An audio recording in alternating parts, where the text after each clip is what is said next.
Lean in for a kiss, right now, in your head. Pick anyone you like. Notice what your head just did. It tilted. You did not choose that. It tilts the same way every time, and nobody ever taught you.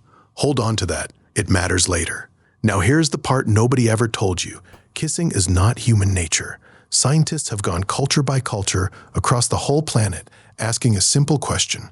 Do people here kiss? And across most of the world, the answer was no. Romantic kissing exists in less than half of human cultures.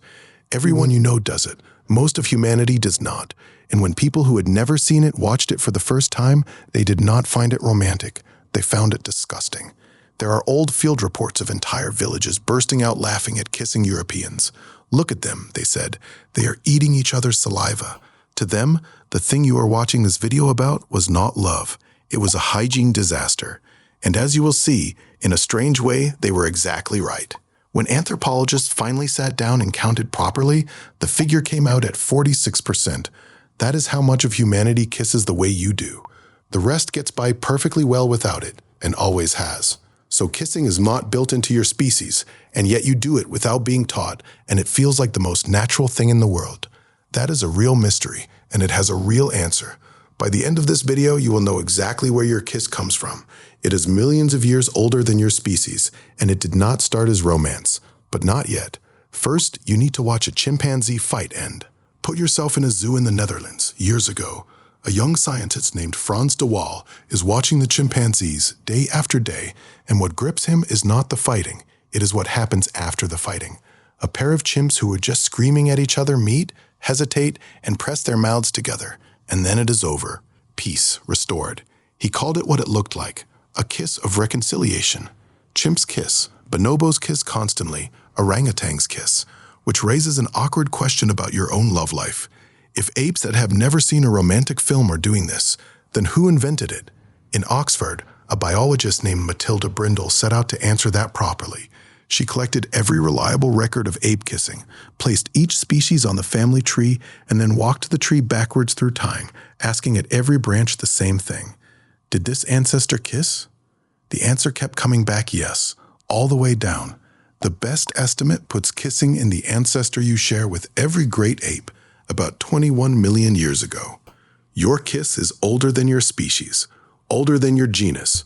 It has outlived entire kinds of human. But knowing it is old does not tell you what it is for. To get closer to that, you have to do what a scientist in Germany did. You have to go and stand in an airport.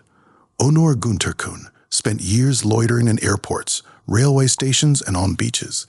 Germany, Turkey, the United States. No camera, no clipboard. He was waiting for couples to kiss in public, and every time they did, he recorded a single detail, which way the heads tilted. 2 out of every 3 couples tilted right, the same lean, on every continent he checked. Remember your imaginary kiss from the start of this video? It tilted too, and odds are it went right. Nobody teaches this. Some researchers think the bias is set before you are born, by the way you turned your head in the womb. And notice what the counting cannot tell us. It cannot say why kissing borrows this ancient wiring at all. Nothing about it was designed for kissing. Your body is recycling something old. Keep that in mind. It is the theme of this whole story. The tilt is not the only thing your body does on its own. You also close your eyes. You probably think that is manners. It is not. 2 psychologists, Sandra Murphy and Polly Dalton, measured what happens to your sense of touch while your eyes are working hard. Their finding is blunt. Your brain cannot run full vision and full touch at the same time. When it concentrates on seeing, it quietly turns your skin down. So you close your eyes for the same reason you turn down the radio to park the car. To feel more, you have to watch less. Try keeping your eyes open tonight. Some part of you will refuse, which brings us back to the promise. Where does the kiss actually come from?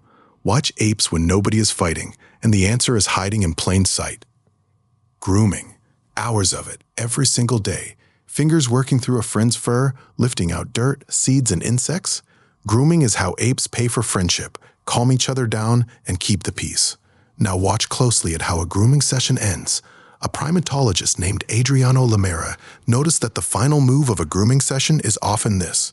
The groomer presses their lips against the skin with a little suction to lift away the last stubborn debris. Lips pushed out, a slight suck, held for a moment. He calls it the groomer's final kiss. Now perform that exact gesture in the air, with no fur and no debris, and you have described a human kiss.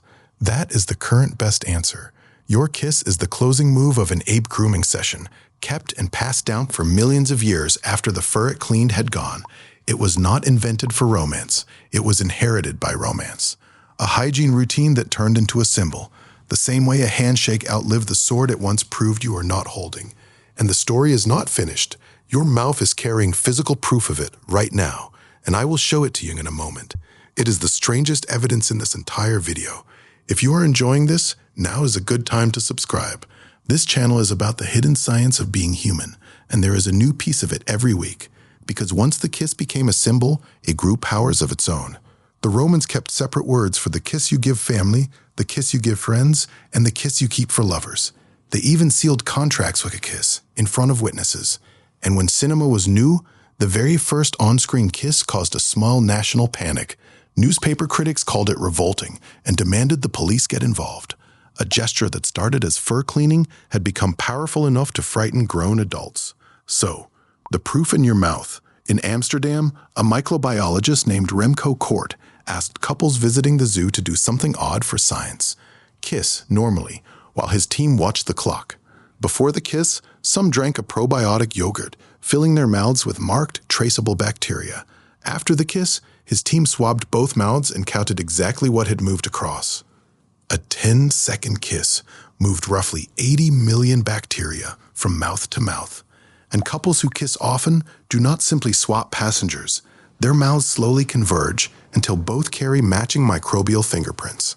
A long relationship is, among other things, a merger between two ecosystems. Here is the part of this that genuinely unsettles me. In a cave in Spain, researchers led by Laura Weyrich scraped the hardened plaque from Neanderthal teeth and read the DNA trapped inside. In that plaque was a mouth microbe that Neanderthals and modern humans share, and the genetics say the swapping continued long after our kinds had gone their separate ways. Something kept moving saliva between human mouths and Neanderthal mouths. The microbes recorded it. You can decide for yourself what that something was. Which leaves the question we opened with. If this gesture is so old and sits so deep, why does most of the world not kiss? Because the rest of the world kept a different piece of the same inheritance. Across huge parts of the planet, the tender greeting is not lips on lips. It is a nose pressed to a cheek and a slow breath in, smelling someone you love. In some languages, the word for kiss and the word for smell are the same word. Line them all up and you can see it. The chimp's peace kiss, the groomer's last touch, the sniff greeting, your kiss goodnight. Every version is the same act underneath, letting another creature closer than you let anyone else.